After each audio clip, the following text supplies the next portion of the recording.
Teachers, मैं हूं पुष्पा और मेरे YouTube channel your guide Pushpa में आपका स्वागत है। हम लोग प्रधान शिक्षक की तैयारी के क्रम में पिछले क्लास में पियाजे, कोलबर्ग और वाइगोत्स्की के सिद्धांत को देख चुके हैं।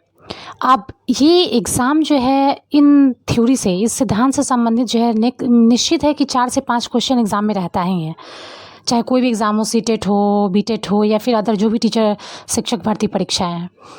और चूँकि प्रधान शिक्षक की परीक्षा में यहाँ ध्यान देने वाला बात यह है कि यहाँ निगेटिव मार्किंग भी है और हमारा जो निगेटिव मार्किंग है वो कितना है 0.25 है ना। यदि एक क्वेश्चन गलत करते हैं तो 0.25 मार्क्स का लॉस होगा। इससे हर एक क्वेश्चन और हमारे लिए इम्पोर्टेंट बन जाता है नेगेटिव को रोकने के लिए और ज़्यादा मार्क्स को बढ़ाने के लिए, क्योंकि यही हमारा स्कोर करेगा। तो अभी हम लोग देखने जा रहे हैं पियाजे, कोलबर्ग और वाइगोत्स्की का सिद्धांत जो पिछले क्लास में पढ़ा चुके हैं उससे रिलेटेड इंपॉर्टेंट क्वेश्चन के बारे में। तो चलिए स्टार्ट करते हैं आज का क्लास। वाइगोत्स्की के अनुसार समीपस्थ विकास का क्षेत्र क्या है? तो इसका आंसर होगा समीपस्थ विकास का क्षेत्र जो होता है वह है जिसे बच्चा स्वतंत्र रूप से अपने द्वारा किए जा सकने वाला तथा सहायता के साथ करने वाले कार्य के बीच अंतर कर पाए, है ना। समीपस्थ विकास का अंतर जिसे बच्चा स्वतंत्र रूप से किया जाने वाला कार्य और किसी की सहायता से किए जाने वाले कार्य के बीच अंतर कर पाता है। दूसरा क्वेश्चन है पियाजे के सिद्धांत के अनुसार बच्चे निम्न में से किसके द्वारा सीखते हैं? तो बच्चे अनुकूलन की प्रक्रिया द्वारा सीखते हैं। पियाजे के सिद्धांत के अनुसार बच्चे निम्न में से किसके द्वारा सीखते हैं? अनुकूलन की प्रक्रिया के द्वारा। कैसे सीखते हैं बच्चे? अनुकूलन की प्रक्रिया के द्वारा। थर्ड नंबर क्वेश्चन है हमारा,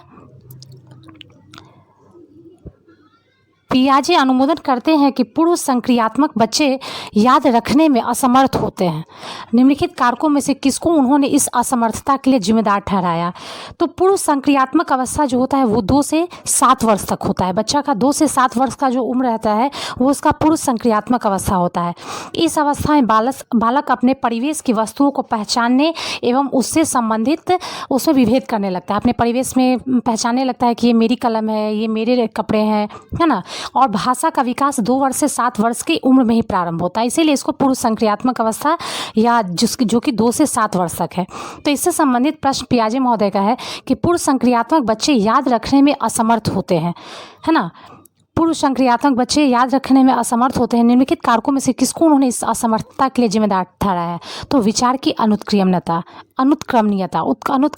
मतलब कि एक बार जो घटना घट गया फिर उसको रिकॉल बैक नहीं जा सकता है ना। तो ये विचार की अनुत्क्रमणीयता जिसको पलटा ना जा सकती एक तरह से। क्वेश्चन नंबर 4 है कोलबर्ग के सिद्धांत की एक प्रमुख आलोचना क्या है? तो कोलबर्ग जो महोदय का सिद्धांत था वो नैतिकता से संबंधित था, है ना। तो इनका क्या कहना था, मुख्य उनका आलोचना क्या किया गया था, किस बात को लेकर के कि कोलबर्ग ने पुरुषों एवं महिलाओं की नैतिक तार्किकता में सांस्कृतिक विभिन्नताओं को महत्व नहीं दिया था। किस चीज़ को महत्व नहीं दिया था? सांस्कृतिक विभिन्नताओं को महत्व नहीं दिया था नैतिक तार्किकता में। किसने? कोलबर्ग ने पुरुषों एवं महिलाओं की नैतिक तार्किकता में सांस्कृतिक विभिन्नताओं को महत्व नहीं दिया था। और नेक्स्ट क्वेश्चन है हम लोग का 5 नंबर।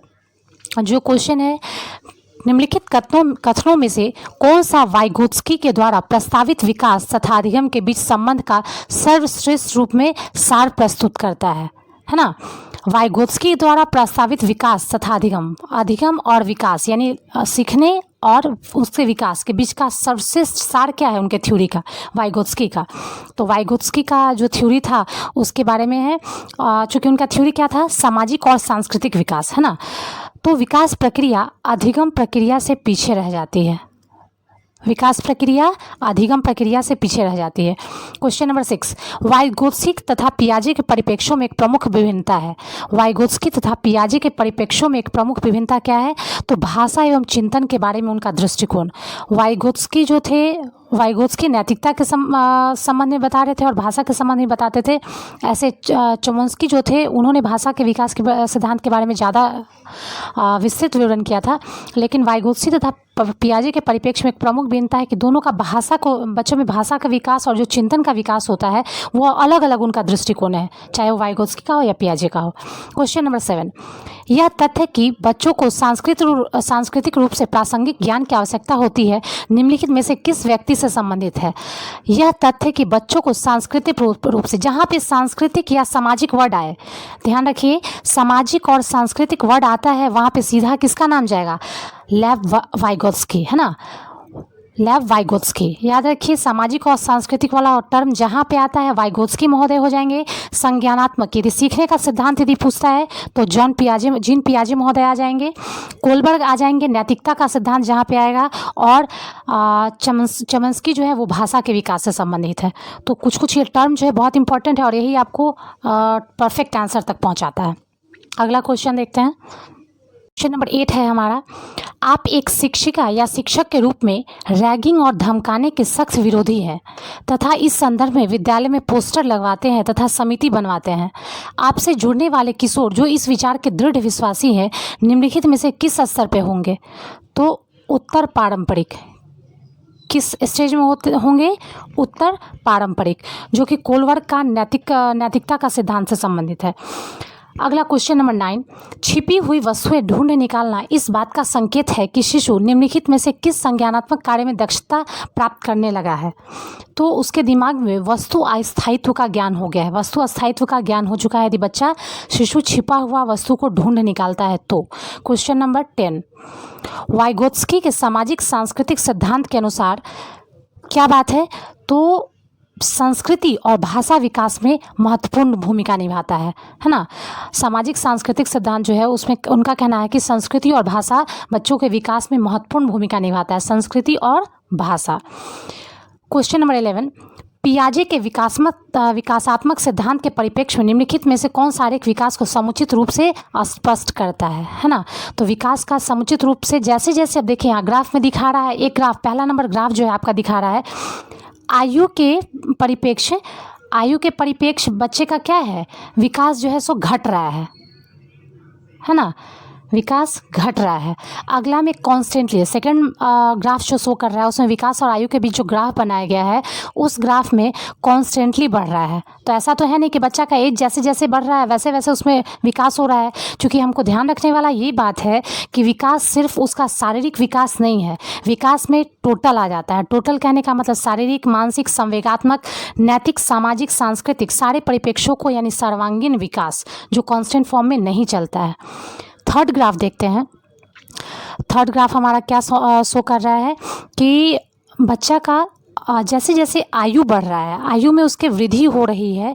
थोड़ा ग्राफ देखें, पहले स्मॉल ग्राफ है कि विकास थोड़ा हुआ है, फिर अगला जो आपका अगला जो चार्ट बनाए हुए है उस ग्राफिंग में क्या दे रहा है कि थोड़ा सा इंक्रीज और किया, फिर थोड़ा थोड़ा यानी कि प्रोग्रेस कर रहा है विकास में। जो है देखिए सीढ़ी के रूप में, एक सीढ़ी की तरह सीढ़ीनुमा वे में ये क्रमबद्ध रूप से बढ़ रहा है विकास और आयु का ग्राफ, यानी कि जैसे जैसे बच्चा का उम्र बढ़ रहा है धीरे धीरे धीरे धीरे वो बढ़ रहा है। और जबकि सेकेंड वाला ग्राफ में क्या था, कॉन्स्टेंट था, यदि 2 साल का है तब भी वही, 3 साल का है तब भी सेम, इस टाइप में।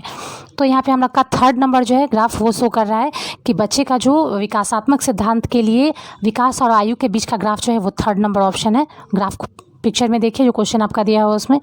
क्वेश्चन नंबर 12, निम्नलिखित में से कौन सा निहितार्थ पियाजे के संज्ञानात्मक विकास के सिद्धांत से नहीं निकाला जा सकता है? तो पियाजे महोदय का संज्ञानात्मक विकास यानी सीखने और समझने का, अधिगम करने का जो सीखने का जो विकास है उस सिद्धांत से नहीं निकाला जा सकता है शाब्दिक शिक्षण की आवश्यकता। शाब्दिक शिक्षण की आवश्यकता जो है ये संज्ञानात्मक विकास से संबंधित नहीं है पियाजे महोदय के अनुसार से। खोजपूर्ण अधिगम है, बच्चों के अधिगमनात्मक तत्परता के प्रति संवेदनशीलता है, व्यक्तिक भेदों की स्वीकृति भी है, लेकिन शाब्दिक शिक्षण की आवश्यकता नहीं है संज्ञानात्मक विकास में पियाजे महोदय के अनुसार। क्वेश्चन नंबर 13, निम्नलिखित में कौन सा कोलबर्ग के नैतिक विकास के चरणों का लक्षण है? तो कोलबर्ग महोदय नैतिकता से संबंधित सिद्धांत दिए थे, तो नैतिक विकास के चरणों का लक्षण है कि सभी संस्कृतियों से संबंध चरणों की सार्वभौम श्रृंखला, सभी संस्कृतियों से संबंध चरणों की सार्वभौम श्रृंखला, है ना। अब ये ऑप्शन होगा नहीं कि विभिन्न चरण एक गैर पदानुक्रम रूप में आगे की ओर बढ़ते हैं, नहीं होगा। चरणों का परिवर्तनशील अनुक्रम भी नहीं होगा। चरण अलग अलग प्रत्युत्तर है या सामान्य प्रतिमान, ये भी नहीं। सार्वभौम है ना, यूनिवर्सल टाइप में रहेगा वो, ठीक है। तो सभी संस्कृतियों से संबंध चरणों की सार्वभौम श्रृंखला रहती है। ऐसा तो नहीं कि बच्चा यदि एक संस्कृति का है तो सिर्फ उसी का, जब वो जब दूसरे इन्वायरमेंट में जाता है तो अगला जो भी वो संस्कृति में हो गया है उसको वो अडेप्ट करना स्टार्ट कर देता है। क्वेश्चन नंबर 14, करनैल सिंह कानूनी कार्यवाही तथा खर्चे के बावजूद आयकर नहीं देते। क्वेश्चन ध्यान से 14 नंबर जो है वो आपका प्रैक्टिकल लाइफ से जुड़ा हुआ है। इसमें आपको परंपरागत या ये सोच नैतिक विकास का किस अवस्था का है इसको देखना है। हाँ, तो क्वेश्चन नंबर हम लोग का 14 कह रहा है कि करनैल सिंह कानूनी कार्यवाही तथा खर्चा के बावजूद आयकर नहीं देते हैं। वो सोचते हैं कि एक भ्रष्ट सरकार को समर्थन नहीं दे सकते जो अनावश्यक बांधों का निर्माण पर लाखों रुपए खर्च करती है। वे संभवतः कुलवर्ग के नैतिक विकास की किस अवस्था में है? परंपरागत, चूँकि हम लोग जानते हैं कि 3 भाग में वो बांटे हुए थे, पूर्व नैतिक स्तर, दूसरा था परंपरागत नैतिक स्तर और तीसरा था आत्म अंगीकृत नैतिक मूल्य स्तर, जिसमें दूसरा जो आता है वह है परंपरागत नैतिक स्तर। तो परंपरागत नैतिक स्तर में ही 0 से 4 वर्ष तक का बच्चे को तो ध्यान ही नहीं रहता है कि उसके नैतिक ज्ञान न होने से किसी को क्या परेशानी हो सकता है। तो ये पूर्णतः अभिभावक का काम रहता है कि उसको ध्यान देना। लेकिन हाँ, 4 वर्ष के बाद बच्चे में इसका विकास होने लगता है ना। और उस समय जो व्यवहारिक क्रिया रहता है कि क्या करना सही है क्या नहीं करना सही है, जैसे बाथरूम जाना, ये सारे हाँ। तो करनैल सिंह जो है वो कानूनी कार्यवाही मतलब खर्च करने के बावजूद, इसलिए क्योंकि इसको परंपरागत कहते हैं नैतिक विकास में, क्योंकि इस समय व्यक्ति भावना के प्रवाह में सिर्फ नहीं बहता है, वह अपनी पूरी मानसिक शक्तियों का उचित प्रयोग करता है। वह सोच समझकर किसी व्यवहार या आचरण को अपने व्यक्तिगत गुणों में धारण करता है। तो ये पश्च परंपरागत है, यानी कि वो भावना में नहीं बहता बल्कि अपनी सारी मानसिक शक्तियों का प्रयोग करके अपने व्यक्तित्व में उस नैतिक गुण का विकास करता है। क्वेश्चन नंबर 15 है, निम्नलिखित में कौन सी संज्ञानात्मक क्रिया दी गई सूचना के विश्लेषण के लिए प्रयोग लाई गई है? तो अंतर करना। संज्ञानात्मक क्रिया दी गई सूचना के विश्लेषण के लिए प्रयोग में लाई जाती है क्या? अंतर करना। क्वेश्चन नंबर 16, एक शिक्षिका अपने शिक्षार्थियों की इस रूप में मदद करना चाहती है कि वे एक स्थिति की अनेक दृष्टिकोणों की सराहना कर सके। वह विभिन्न समूहों में एक स्थिति पर वाद विवाद करने के अनेक अवसर उपलब्ध कराती है। वाइगोत्स्की के परिप्रेक्ष्य के अनुसार उसके शिक्षार्थी विभिन्न दृष्टिकोणों को डैश करेंगे और अपने तरीके से उस स्थिति का अनेक परिप्रेक्ष्य विकसित करेंगे। तो इसका दृष्टिकोण को आत्मसात करना होगा। अलग अलग दृष्टिकोण को जब बच्चे आत्मसात करते हैं और वाद विवाद करते हैं तो उसका हर एक पहलू उन्हें समझ में आता है, या वो दोनों तरह वो हर एक पहलू को समझने का प्रयास करते हैं कि इसका क्या बुरा प्रभाव हो सकता है, क्या सही प्रभाव हो सकता है, या किसी समस्या का समाधान निकलना है तो मध्यस्थ स्थिति क्या हो सकती है। तो इसका होगा कि आत्मसात करना है ना, दृष्टिकोणों को। शिक्षार्थी विभिन्न दृष्टिकोणों को जब आत्मसात करते हैं, ठीक है ना, अलग अलग विचार, प्रत्येक व्यक्ति का, प्रत्येक बच्चा का अलग अलग विचार आएगा किसी भी मुद्दे को लेकर, किसी वाद विवाद को लेकर के। तो वहाँ ऐसा नहीं है कि उसका विरोध करना है, सारे बच्चे का बात सुनने पर वो सारे बच्चों का जो मुख्य बिंदु रहेगा उस दृष्टिकोण को वो आत्मसात कर पाएंगे। अगला है क्वेश्चन नंबर 17, वाइगोत्स्की के सिद्धांत का निहितार्थ है। तो वाइगोत्स्की के सिद्धांत का निहितार्थ है सहयोगात्मक समस्या समाधान। क्या है वाइगोत्स्की का सिद्धांत? चूँकि सामाजिक सांस्कृतिक सिद्धांत इन्होंने दिया था और इनका कहना था सहयोगात्मक समस्या समाधान। ऐसा नहीं कि प्रारंभिक व्याख्या के बाद कठिन सवालों को हल करने में बच्चों को सहायता ना करना, ऐसा नहीं कि सहायता नहीं करना है ना। प्रत्येक विद्यार्थी को व्यक्तिगत रूप से दत्त कार्य देना, तो ये संभव नहीं है किसी भी शिक्षक के लिए कि किसी पर्टिकुलर स्टूडेंट को और स्पेशली उसको कोई होमवर्क दे, ये संभव नहीं है। लेकिन हाँ, सहयोगात्मक समस्या समाधान करना है, जो ओवरऑल क्लास का एवरेज कैंडिडेट है, स्टूडेंट है, उस पर फोकस किया जा सके। तो ये वाइगोत्स्की का सिद्धांत के अनुसार से सहयोगात्मक समस्या समाधान प्रत्येक बच्चा के अधिगम और विकास में मदद करता है। क्वेश्चन नंबर 18, लॉरेंस कोहलबर्ग के द्वारा प्रस्तावित निम्नलिखित चरणों में से प्राथमिक विद्यालयों के बच्चे किन चरणों का अनुसरण करते हैं? तो प्राथमिक जो विद्यालय के बच्चे होते हैं वो व्यक्तिगतता और विनिमय, व्यक्तिगतता और इंडिविजुअलिटी एंड एक्सचेंज, है ना, व्यक्तिगतता और विनिमय का नियम और आज्ञा पालन और दंड उन्मुखीकरण। लॉरेंस कोहलबर्ग के अनुसार से जो प्राथमिक विद्यालय के बच्चे होते हैं उनमें जो चरण का अनुसरण होता है वो तो या तो आज्ञा पालन यानी बात यदि टीचर बोलते हैं या घर में पेरेंट्स बोलते हैं तो उनका आज्ञा का पालन करते हैं नैतिकता के सिद्धांत के अनुसार से, या फिर दंड के द्वारा डरते हैं, या फिर उनमें व्यक्तिगतता है ना, हर एक व्यक्ति का आंतरिक कुछ गुण होता है, व्यक्तिगता और उसका विनिमय या दूसरे से सीख करके एक्सचेंज करता है गुण का, तो आदान प्रदान के द्वारा इन चीज़ों से सीखता है। तो प्राथमिक विद्यालय के जो बच्चे होते हैं वो इन्हीं चरणों का अनुसरण करते हैं, आज्ञा पालन, दंड उन्मुखीकरण, व्यक्तिगत और विनिमय। इन्हीं के कारण उनमें नैतिकता का विकास प्रारंभ होता है। क्वेश्चन नंबर 19 देखते हैं। विचार न केवल भाषा को निर्धारित करते हैं बल्कि उसे आगे भी बढ़ाते हैं। ये किसका कहना है?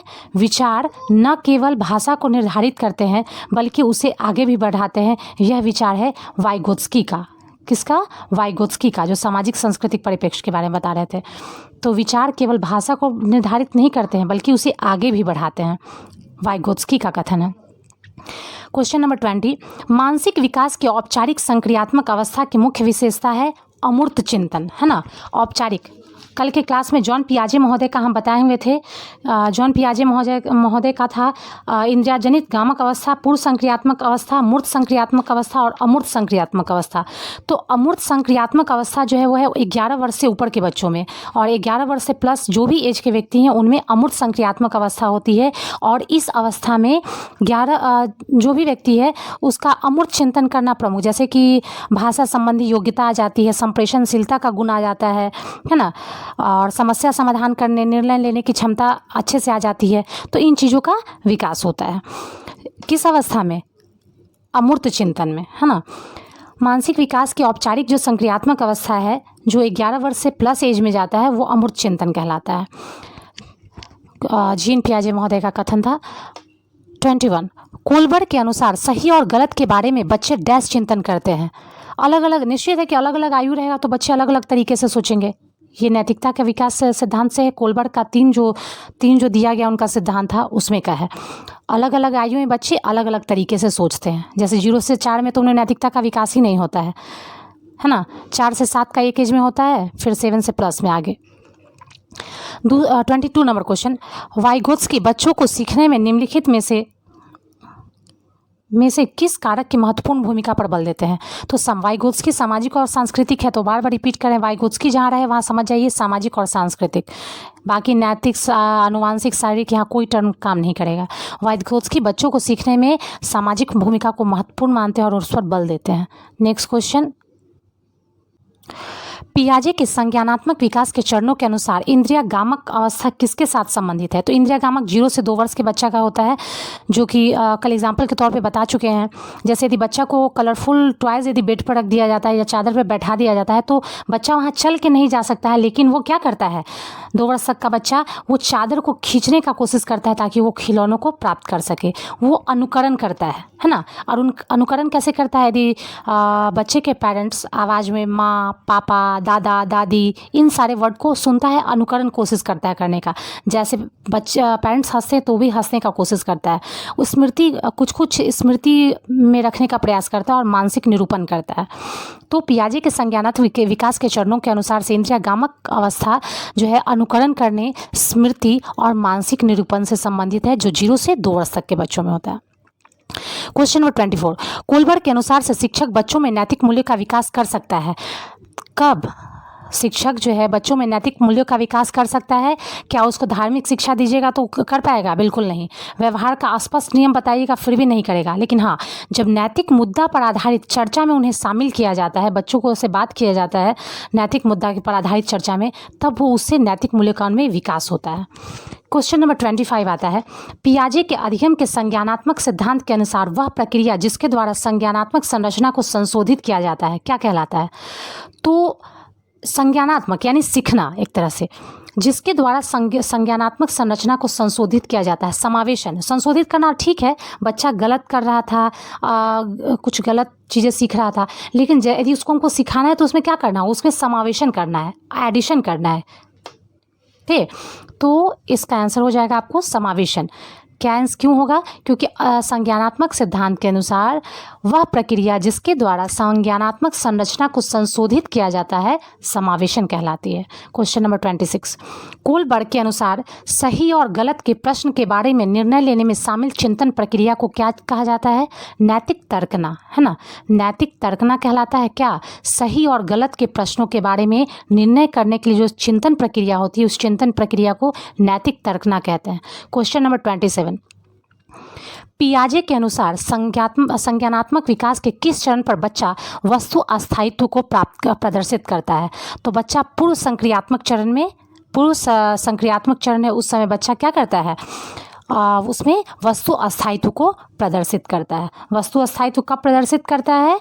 तो पूर्व संक्रियात्मक अवस्था में। पूर्व संक्रियात्मक अवस्था कब से कब तक होता है? 2 से 7 वर्ष तक होता है। अगला क्वेश्चन नंबर 28, बच्चे दुनिया के बारे में अपनी समझ का सृजन करते हैं। इस सिद्धांत का श्रेय किसको जाता है? पियाजे महोदय को। पियाजे महोदय का क्या कथन था? बच्चे दुनिया के बारे में अपनी समझ का सृजन करते हैं।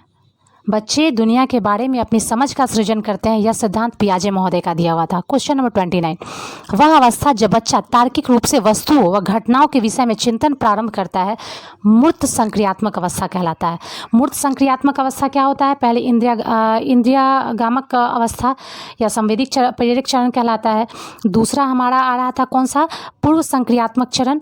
और तीसरा आता है मूर्त संक्रियात्मक अवस्था। तो मूर्त संक्रियात्मक अवस्था में बच्चा तार्किक रूप से वस्तुओं और घटनाओं के विषय में चिंतन प्रारंभ करता है। अब तो सोचता है, लेकिन तार्किक रूप से क्यों, कैसे? और ये अवस्था कब से होती है? 7 से 11 वर्ष। मूर्त संक्रियात्मक अवस्था 7 से 11 वर्ष। जैसा बच्चा को देखते भी होइएगा कि दूध वाइट क्यों होता है ना। सांस लेते हैं तो फिर ऑक्सीजन ही क्यों जाता है, सिर्फ अदर गैसेस क्यों नहीं जाती है? इस तरह का बच्चा के मन में प्रश्न स्वाभाविक है वो उठता है कि या कुछ। अगला क्वेश्चन नंबर 30, बच्चों के बौद्धिक विकास की 4 विशिष्ट अवस्थाओं की पहचान की गई है। तो बच्चा का बौद्धिक विकास का 4 विशिष्ट अवस्था के बारे में पियाजे महोदय बताए हैं। कौन कौन सा है? इंद्रिया जनित गामक अवस्था, पूर्व संक्रियात्मक अवस्था, मूर्त संक्रियात्मक अवस्था और अमूर्त संक्रियात्मक अवस्था। अगला क्वेश्चन नंबर 31, पियाजे के अनुसार निम्नलिखित में से कौन सी अवस्था में बच्चा अमूर्त संकल्पनाओं के विषय में तार्किक चिंतन प्रारंभ करता है? तो मूर्त के बारे में शुरू करता है 7 से 11 वर्ष में, लेकिन अमूर्त संकल्पनाओं के बारे में तार्किक चिंतन आरंभ करता है कब? तार्किक चिंतन 7 से 11 वर्ष में करता है। सही है, तार्किक चिंतन करना मूर्त संक्रियात्मक अवस्था 7 से 11 वर्ष में करता है। क्वेश्चन नंबर 32, पियाजे के अनुसार विकास की पहली अवस्था जन्म से लगभग 2 वर्ष के दौरान बच्चा सबसे बेहतर सीखता है। क्या सबसे बेहतर सीखता है? अपने इंद्रियों का प्रयोग। एग्जाम्पल बता चुके हैं, जैसे रोना। बच्चा रो करके अपने इंद्रियों का प्रयोग करता है और बताता है कि मुझे भूख लगी है। यदि उसका पेट दर्द हो रहा है तो 0 से 2 वर्ष का बच्चा रो करके ही प्रदर्शित करता है कि उसे दर्द हो रहा है, और अपने इंद्रियों के द्वारा ही प्रयोग करके, जैसे चादर का खींच करके खिलौनों को खींचना, तो ये प्रयास वो अपने इंद्रियों का प्रयोग करके खींचता है। तो पियाजे महोदय का जो कहना है कि विकास की पहली अवस्था जन्म से लगभग 2 वर्ष की आयु तक जो बच्चा है वो सबसे बेहतर सीखता है अपने इंद्रियों के प्रयोग के द्वारा। नेक्स्ट क्वेश्चन नंबर 33, वह अवसर जिससे बच्चा किसी वस्तु एवं घटना के बारे में तार्किक रूप से सोचना शुरू करता है। तो तार्किक रूप से सोचना शुरू करता है कब? पूर्व क्रियात्मक अवस्था। पूर्व क्रियात्मक अवस्था तार्किक रूप से सोचना शुरू करता है वस्तु एवं घटना के बारे में। तो तार्किक रूप से जब भी आए तो मूर्त संक्रियात्मक अवस्था होता है। कब? मूर्त संक्रियात्मक अवस्था। यहाँ पे आंसर इसका हो जाएगा मूर्त संक्रियात्मक अवस्था, ये नहीं। नेक्स्ट क्वेश्चन, निम्न में से किसका कथन है कि ज्ञानात्मक विकास नकल पर आधारित न होकर खोज पर आधारित होता है? जिन पियाजे महोदय का कहना है कि ज्ञानात्मक विकास जो होता है वो नकल पर आधारित नहीं होकर के खोज पर आधारित होता है। जो बच्चा का ज्ञान विकसित होता है वो अपने खोज से प्रारंभ होता है, नकल करके वो ज्ञान प्राप्ति नहीं कर सकता है। वो खुद से खोजता है, खुद से समस्या समाधान करता है और खुद ही निष्कर्ष पर पहुँचने के बाद भी अपना निर्णय लेता है। जीन पियाजे का कहना था। क्वेश्चन नंबर 35, निम्नलिखित में से किसने बच्चों की अंतःक्रियाओं को उनके विकास का मूल आधार माना है? तो अंतःक्रिया को उनके विकास का मूल आधार माना है लेव वाइगोत्स्की ने। लेव वाइगोत्स्की महोदय जो है उनका कहना था क्या? सामाजिक संस्कृति के संबंध में, विकास के संबंध में। तो बच्चों की अंतःक्रिया, बच्चे एक दूसरे से जो क्रिया करते हैं और उसी से वो सीखते हैं, अपने हम उम्र बच्चों के साथ या अपने समाज के साथ, अपने संस्कृति के द्वारा सीखते हैं। तो यही अंतःक्रिया हो गया, और बच्चों की अंतःक्रिया को उनके विकास का मूल आधार माना है किसने? लेव वाइगोत्स्की ने। नेक्स्ट पॉइंट 36, निम्न में से किसने नैतिक विकास की अवस्था के सिद्धांत का प्रतिपादन किया है? तो नैतिक विकास की अवस्था का प्रतिपादन किसने किया है, जल्दी बताइए। लॉरेंस कोलबर्ग ने। किसने? नैतिक विकास का टर्म आए तो कोलबर्ग। बहुत इंपॉर्टेंट क्वेश्चन सब है, रट जाना ही, तय कर लेना है कि हाँ जीतना ही है। क्वेश्चन नंबर 37, पियाजे के अनुसार कोई बच्चा किस अवस्था में अपने परिवेश की वस्तुओं को पहचानने व उन्हें विभेद करने लगता है? तो बच्चा जो है पूर्व संक्रियात्मक अवस्था में अपने परिवेश की वस्तुओं एवं पहचानने और उन्हें विभेद करने लगता है। बता चुके हैं कि बच्चा जब विभेद करना सामान्य कि अच्छा ये मेरा कपड़ा है, ये मेरा वस्तु है, ये मेरा घर है, ये मेरे मम्मी पापा है, इस तरह का जब उसमें भेद करना आ जाता है तो पूर्व संक्रियात्मक अवस्था में रहता है। और पूर्व संक्रियात्मक अवस्था 2 से 7 वर्ष तक रहता है। और जब तार्किक चिंतन करना शुरू करता है तो 7 से 11 वर्ष की उम्र में, जो कि मूर्त संक्रियात्मक अवस्था कहलाता है। तो यहाँ पे कोई बच्चा किस अवस्था अपने परिवेश की वस्तुओं को पहचानने व उनमें विभेद करने लगता है? अपने परिवेश की वस्तु को पहचानना और विभेद करना पूर्व संक्रियात्मक अवस्था, जो कि 2 से 7 वर्ष तक होता है। क्वेश्चन नंबर 38, वाइगोत्स्की के अनुसार बच्चे साथी समूह के सक्रिय सदस्य कब होते हैं? किशोरावस्था में। बच्चे साथी समूह के सक्रिय सदस्य कब बनते हैं? किशोरावस्था में। यानी कि 12 से 18 वर्ष के एज में बच्चे जो हैं वो साथी समूह के सक्रिय सदस्य बनते हैं, है ना। हर चीज़ में भाग लेना है, कोई कार्यक्रम है, कोई बदमाशी करना है, कोई भी योजना बनाना है, तो उसमें 12 से 18 के बीच में बच्चे मुख्य रूप से अपने साथी समूह जो बनाते हैं उससे सक्रिय रहते हैं। 39 नंबर क्वेश्चन, पियाजे ने किसी बच्चे के विचारों में नए विचारों के समावेशन हो जाने को क्या कहा है? सात्मीकरण, है ना। उसको जब नए विचारों का समावेशन होता है तो उसी को आत्मीकरण कहता है, या आत्मसात जिसको करना कहते हैं, है ना। बच्चों के विचारों में नए विचारों का समावेशन कहलाता है या सात्मीकरण कहलाता है। क्वेश्चन नंबर 40, जिन पियाजे के अनुसार कितने वर्ष की आयु तक के बच्चों में संज्ञानात्मक परिपक्वता का अभाव पाया जाता है? तो कितने वर्ष तक के बच्चों में संज्ञानात्मक परिपक्वता का अभाव पाया जाता है? 6 वर्ष तक के बच्चों में संज्ञानात्मक परिपक्वता, उनमें ठीक है विचार रहता है किसी विचार को, लेकिन एक ठोस धरातल पे नहीं रहता है, एक ठोस उनका विचार नहीं रहता है किसी चीज़ को लेकर 6 वर्ष तक की आयु में। उसके बाद धीरे धीरे उनमें तर्क वितर्क करने के बाद, जब तक तर्क नहीं शुरू करते हैं बच्चे, 7 से 11 वर्ष के बच्चा तर्क करना शुरू कर देता है, अस्थायित्व प्राप्त करता है अमूर्त संक्रियात्मक अवस्था में। लेकिन 6 वर्ष तक की उम्र का जो बच्चा होता है वो संज्ञानात्मक रूप से अपरिपक्व होता है। क्वेश्चन नंबर 41, बच्चों के विकास से संबंधित निर्माण एवं खोज का सिद्धांत निम्न में से किसने दिया था? जीन पियाजे ने। निर्माण एवं खोज का सिद्धांत किसने दिया था? जीन पियाजे। निर्माण करो और खोज करो। खोज का जब भी बात आए बच्चे अब ये क्वेश्चन भी था ना कि ये किसका कथन है कि बच्चे किसी ज्ञान का अर्जन जो है अनुकरण करके, नकल करके नहीं बल्कि खोज करके सीखते हैं, तो ये जीन पियाजे का ही है। तो निर्माण और खोज का सिद्धांत है तो जीन पियाजे। क्वेश्चन नंबर 42, बच्चों में आधारहीन आत्मचेतना का संबंध उसके विकास की किस अवस्था से है? तो किशोरावस्था। आधारहीन आत्मचेतना यानी किसी भी चीज़ को लेकर वो बहुत ज़्यादा उद्वेलित हो जाते हैं, है ना। व्यवहार आचरण जो है व्यक्तित्व संबंधी गुणों का और आलोचना करने की प्रवृत्ति उनमें पाई जाती है उस अवस्था में। यदि किसी चीज़ से असंतुष्ट रहते हैं तो असंतुष्टि उसे समाज एवं परिवार में जो कुछ में गलत हो रहा है तो उसमें विद्रोही रुख अपना लेते हैं बच्चे, है ना। विद्रोही रुख अपना लेते हैं इस चीज़ को लेकर। कब? जब उनमें किशोरावस्था में रहते हैं, जब उनकी उम्र रहती है आधारहीन आत्मचेतना की, है ना, उस समय। तो ये थ्योरी दिया गया हुआ था किसका? कोलबर्ग का। क्वेश्चन नंबर 43, वाइगोत्स्की के अनुसार किसी बालक के विकास में सबसे महत्वपूर्ण योगदान निम्न में से किसका होता है? उसके सोसाइटी का। ठीक है, विद्यालय, परिवार, धर्म करता है, लेकिन उसका सबसे ज़्यादा प्रभाव पड़ता है कि वह किस समाज में रहता है ना। किस समाज में रहता है, वो किस तरह का उसमें समावेशन हो रहा है, किन गुणों का, वो उस बच्चे पर निर्भर करता है कि उसका कैसा विकास होगा। क्वेश्चन नंबर 44, पियाजे द्वारा बताई गई बाल विकास की 4 अवस्थाओं में औपचारिक अथवा अमूर्त संक्रियात्मक, तो अमूर्त संक्रियात्मक अवस्था जो 11 वर्ष से लेकर क्या है? प्रौढ़ावस्था तक आती है। प्रौढ़ावस्था कब तक जाता है? 45, है ना। 45 प्लस में यदि जाते हैं आप तो वो आपका वृद्धावस्था एज कहलाता है।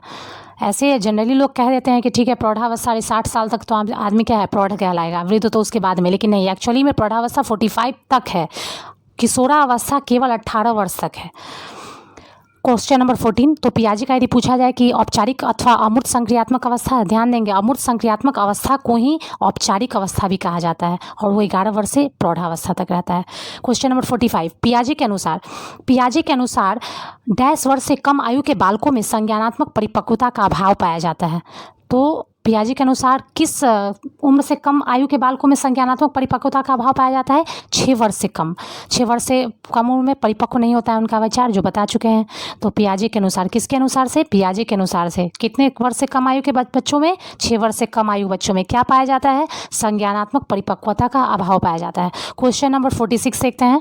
लॉरेंस कोलबर्ग द्वारा प्रतिपादित नैतिक विकास के सिद्धांत के अनुसार पूर्व नैतिक अवस्था की अवधि क्या है? तो पूर्व नैतिक अवस्था जो हम बता चुके हैं, बार बार रिपीट कर चुके हैं कि जन्म से लेकर के 2 वर्ष तक की आयु में बच्चे में नैतिकता का विकास नहीं हो पाता है, क्योंकि उसको ये समझ में नहीं आता है कि उसकी किन बातों से लेकर किन कारणों से किसी को समस्या हो सकता है, या लोग उसको किन कारणों से प्यार कर सकते हैं, ये उसके समझ में भी विकसित नहीं होता है। इसीलिए उसको कहा जाता है पूर्व नैतिक अवस्था, जन्म से 2 वर्ष तक, लॉरेंस कोलबर्ग के द्वारा। 47 लॉरेंस कोलबर्ग द्वारा प्रतिपादित नैतिक विकास की अवस्था के सिद्धांत के अनुसार नैतिक या चारित्रिक विकास की चरम अवस्था है। चरम अवस्था कब होता है? आधार युक्त आत्मचेतना। आधारहीन बता चुके हैं, आधारहीन आत्मचेतना अवस्था किस में होता है? किशोरावस्था में। किसी यदि समाज में कुछ गलत होते हुए देखते हैं किशोर, तो उनमें क्या होता है? उनका विचार जो होता है उसको विद्रोही प्रवृत्ति का हो जाता है। जैसे फिलहाल में हुई है जो अग्निपुत्र योजना निकाली है गवर्नमेंट, तो उसके अनुसार से क्या है, 4 वर्ष तक उनको नौकरी करना है। अब पूर्णतः विचार किए बिना, या फिर कह सकते हैं कि उनके अनुसार से जो एक पारंपरिक दिशा चल रहा था उसके अनुसार से उनमें बदलाव आ रहा है। ट्रांजिशन फेज है एक तरह से कह सकते हैं। और उस ट्रांजिशन फेज को पूरे पहलुओं को न सोचकर बहुत सारे राजनेताओं या फिर किसी दलों से प्रभावित होकर, या पूरा बात को बिना समझे हुए सिर्फ किसी का अनुसरण करके, कोई और उस चीज़ को बोल रहा है तो उसका नकल करके अभी बहुत सारी घटनाएं हो रही हैं जो कि आप देख रहे ही रहे हैं। तो इस तरह की जो घटनाएं होती हैं वो आधारहीन आत्मचेतना का अवस्था कहलाता है। लेकिन जब व्यक्ति का प्रौढ़ावस्था आता है तो उसमें आधारयुक्त आत्मचेतना का अवस्था होता है। आधारयुक्त चेतना अवस्था के बारे में बता चुके हैं कि वह केवल भावनाओं के प्रभाव में नहीं आता, भावनाओं में नहीं बहता, बल्कि सोच समझकर किसी व्यवहार या आचरण विशेष को अपने व्यक्तिगत गुणों में शामिल करता है। तो यही यहाँ लॉरेंस कोलबर्ग का जो प्रश्न है आपका कि नैतिक विकास की अवस्था के सिद्धांत के अनुसार नैतिक या चारित्रिक विकास का चरम अवस्था जो होता है, सबसे टॉप लेवल का, जो सबसे कह सकते हैं प्रमुख अवस्था, जो एक व्यक्ति का लॉन्ग टाइम लाइफ में कारगर रहता है, वो है आधारयुक्त आत्मचेतना अवस्था। क्वेश्चन नंबर 48 देखते हैं। वाइगोत्स्की के अनुसार डैश के बाद डैश में लिंग संबंधी चेतना हो जाती है। तो वाइगोत्स्की के अनुसार बाल्यावस्था के बाद किशोरावस्था में लिंग संबंधी चेतना तीव्र हो जाती है। कब? बाल्यावस्था के बाद किशोरावस्था में लिंग संबंधी चेतना क्या हो जाती है? तीव्र हो जाती है। क्वेश्चन नंबर 49 वाइगोत्स्की के सामाजिक विकास के सिद्धांत के अनुसार बालक को डैश में जिस प्रकार की डैश प्राप्त होगी उसका डैश भी उसी प्रकार होगा। यानी यहाँ से समझे प्रश्न को, वाइगोत्स्की सामाजिक विकास से हैं, तो उनका कहना था कि बालक को डैश में जिस प्रकार की, डैश में मतलब सामाजिक की थ्योरी दिए हुए थे, तो सोशल थ्योरी इनका दिया हुआ था, तो यहाँ समाज होगा। बालक को समाज में जिस प्रकार की डैश प्राप्त होगी, जिस प्रकार की डैश प्राप्त होगी मतलब क्या? सुविधा प्राप्त होगी, उसका डैश भी उसी प्रकार होगा। डैश मतलब क्या? विकास। तो यहाँ पे प्रश्न का आंसर क्या हो जाएगा? 3 खाली जगह दिया हुआ है, 3 खाली जगह को भरना है आपको। तो यहाँ पे आंसर हो जाएगा पहला समाज, दूसरा सुविधा और तीसरा विकास। क्यों? क्योंकि वाइगोत्स्की के सामाजिक सिद्धांत के अनुसार बालक में समाज में जिस प्रकार की सुविधा प्राप्त होगी उसका विकास भी उसी प्रकार होगा। क्वेश्चन नंबर 50 बाल विकास के संदर्भ में निम्नलिखित कथनों पर विचार करना है। तो देखते हैं पहला कथन क्या है। बालकों में नैतिकता के विकास की कुछ निश्चित एवं सार्वभौमिक अवस्थाएं पाई जाती है। बात सही है। कुछ पॉइंट बी, बालक के व्यक्तित्व के हर पहलू को विकास में समाज का विशेष योगदान है। बात में दम है, सही है। पॉइंट सी, बाल्यावस्था में बालक के लिए नैतिक वही होता है जो उसके स्व अर्थात आत्मकल्याण से जुड़ा हुआ हो। तो बाल्यावस्था में बालक के लिए क्या होता है? वो सोचता है कि यदि हमको अच्छा लग रहा है अपने बारे में, मतलब स्वार्थी स्वभाव का चूंकि बच्चा प्रारंभ में होता है, तो सोचता है कि यदि मुझे टेस्ट का खाना अच्छा लग रहा है तो सारा मैं ही खा जाऊँ, है ना। यदि ये ड्रेस आया है तो मैं ही रख लूँ, दूसरे भाई बहन को ना दूँ। तो इस तरह का ये बात भी सही है कि बाल्यावस्था में नैतिक, उसके लिए नैतिकता का परिभाषा वही होता है जो उसके आत्मकल्याण से जुड़ा हुआ होता है। तो इसमें सारा कथन सही है। क्वेश्चन नंबर 51 लास्ट क्वेश्चन है। जिन पियाजे के संज्ञानात्मक विकास के सिद्धांत के अनुसार किस अवस्था में बालक परिकल्पनात्मक ढंग से समस्याओं पर विचार कर सकता है? तो परिकल्पना करता है, तर्क करता है ना, तब निर्णय लेता है, वो होता है अमूर्त संक्रियात्मक अवस्था, जो कि कब होता है? 7 से 11 वर्ष। तो ठीक है, मिलते हैं नेक्स्ट क्लास में। जो समस्या हो उसको रखिएगा।